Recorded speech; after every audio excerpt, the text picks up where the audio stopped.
Pusat Vulkanologi dan Mitigasi Bencana Geologi, Kamis kemarin merekam terjadi 7 kali gempa tremor di Gunung Agung. Meski demikian, PVMBG menghimbau masyarakat untuk tetap tenang karena durasi gempa tremor ini masih relatif pendek dan belum terjadi terus-menerus dengan skala kekuatan yang relatif sedang.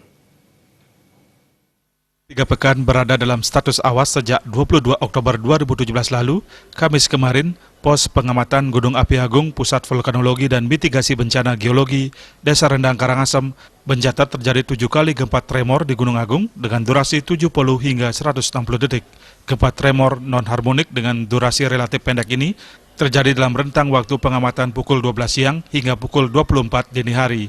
Kepala Sub Bidang Mitigasi Pemantauan Gunung Api Wilayah Timur, PVMBG Devi Kamil Syahbana memaparkan, Kamis kemarin tingkat kegempaan Gunung Agung terekam relatif tinggi, yakni sebanyak 906 kali gempa vulkanik.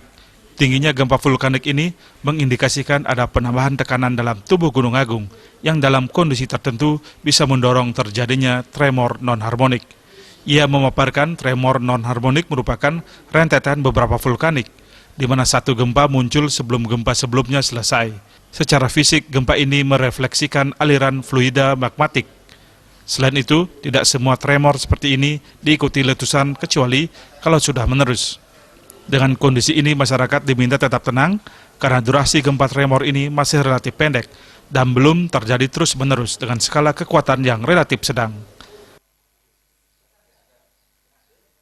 Nah, dalam kondisi tertentu, tekanan ini bisa mendorong terjadinya yang seperti kemarin tremor non-harmonik.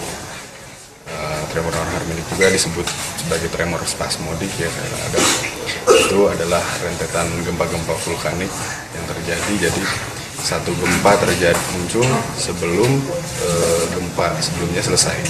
Jadi dia berulang-ulang gempa itu, tapi tremor ini durasinya masih pendek, masih relatif pendek, masih sekitar 3 menit ya.